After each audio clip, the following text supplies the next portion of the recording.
दोस्तों, महाभारत में शकुनी मामा को अपनी कुटिल चालें चलते हुए हम सब ने देखा है। और आप ये भी जानते होंगे कि कौरव और पांडवों के बीच जो विनाश का युद्ध हुआ था, उसके पीछे मूल कारण जो था वो शकुनी की दुष्कृत्य और उसकी कुटिल बुद्धि और ये जो छल कपट की चालें थी वही था। आपने सोचा है कि क्यों शकुनी मामा अपनी बहन के घर को बर्बाद करना चाहता था? वो क्यों चाहता था कौरवों का विनाश? इसके पीछे एक कथा है। वो कथा ये है दोस्तों कि पुराने समय में शकुनी, दोस्तों ये शकुनी था कौन, हमें पहले ये समझना पड़ेगा। शकुनी गांधार नरेश राजा सुबाल का सबसे छोटा और सबसे प्रिय पुत्र था। गांधार जो कि इस समय कांधार स्थान है अफगानिस्तान में। शकुनी बचपन से ही बहुत तीव्र बुद्धि का, विलक्षण बुद्धि का स्वामी था और राजा सुबाल को सबसे प्यारा था। दोस्तों, जब गांधारी यानी कि राजा सुबाल की बेटी का विवाह होने वाला था तो जो राज ज्योतिषी थे उन्होंने सलाह दी कि गांधारी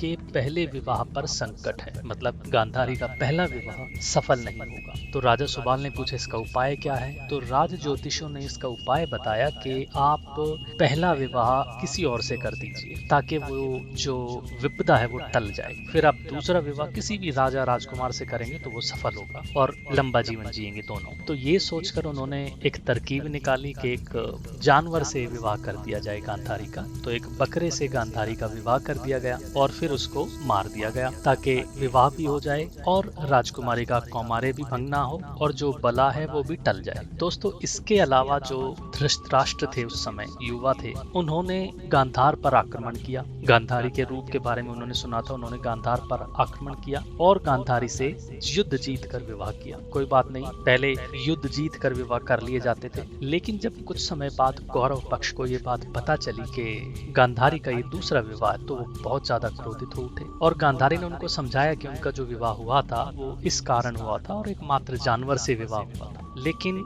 इस बात से धृतराष्ट्र को दुख पहुंचा और उन्होंने इसके लिए जिम्मेदार माना गांधारी के पिता राजा सुबाल को। और राजा सुबाल और उसके जितने भी पुत्र थे 6-7 शकुनी समेत, सबको कारागार में डाल दिया। अब कारागार में डालने के बाद भी धृतराष्ट्र ने क्या किया, उनको थोड़ा थोड़ा भोजन देने लगा, बहुत कम भोजन देने लगा। तो राजा सुबाल और उसके पुत्र जो थे वो समझ गए कि ये हमें मारना चाहता है धीरे धीरे। तो उन्होंने एक तरकीब निकाली। उन्होंने राजा से प्रार्थना की कि हमारे सबसे छोटे पुत्र को दया करके छोड़ दे और हम अपना जो दंड है वो भुगतेंगे। और उन्होंने अपने हिस्से का भोजन इकट्ठा करके शकुनी को खिलाना शुरू कर दिया, क्योंकि शकुनी तीव्र बुद्धि था और वो चाहते थे कि ये जिंदा रहे ताकि हमारा बदला ले सके और किसी तरह इसको मुक्त करा दे। उनकी चाल कामयाब हुई दोस्तों। शकुनी के सामने राजा सुबाल और उसके पुत्र एक एक करके भूख से तड़प के मरने लगे, लेकिन उन्होंने शकुनी को तैयार किया और शकुनी को बताया राजा सुबाल ने कि जब वो मर जाए तो उसकी रीढ़ की हड्डी से वो अपने पासे बनाए और उनको इस्तेमाल करे, वो उसको मनचाहा रिजल्ट देंगे और भ्रमित कर देंगे देखने वालों को। दोस्तों, ऐसा ही हुआ। राजा सुबाल और उसके पुत्र शकुनी के सामने मर गए। शकुनी को छोड़ दिया गया दया करके और बाद में शकुनी को ये ऑप्शन दिया गया कि वो चाहे तो अपने देश लौट जाए वापस या फिर हस्तिनापुर में ही रहे और राज में थोड़ी सहायता करे। अब दोस्तों, शकुनी ने निश्चय किया कि वो हस्तिनापुर में ही रहकर आपकी सेवा करेगा। ये कौरवों की सबसे बड़ी गलती थी जो उन्होंने उसको हस्तिनापुर में रख लिया। बदले की भावना शकुनी में थी, बहुत तीव्र बुद्धि था। उसको दो चीजें साफ साफ दिखाई दी। एक तो राजा धृतराष्ट्र का अपने पुत्र में अत्यधिक मोह, जिसका शकुनी ने फायदा उठाया। दूसरा, दुर्योधन का द्वेष अपने भाइयों के प्रति। इन दो चीजों को लेकर शकुनी ने उन सब का विश्वास जीत लिया और उनका अभिभावक बन बैठा। यहाँ तक कि मंत्री तक नियुक्त कर दिया गया। हालांकि गांधारी इस चीज को समझती थी, लेकिन वो बेबस थी धृतराष्ट्र और दुर्योधन के सामने। शकुनी अपनी एक एक चालें चलता गया और दोनों भाइयों के बीच में, परिवार के बीच में इतनी खाई बढ़ा दी कि अंततः युद्ध हुआ। और दोस्तों, एक महत्वपूर्ण बात यह कि शकुनी को पहले दिन से ही पता था कि कौरव कभी भी पांडवों से युद्ध नहीं जीत सकते, लेकिन उसने इस तरीके से चालें चली कि ये अंजाम युद्ध तक पहुंचे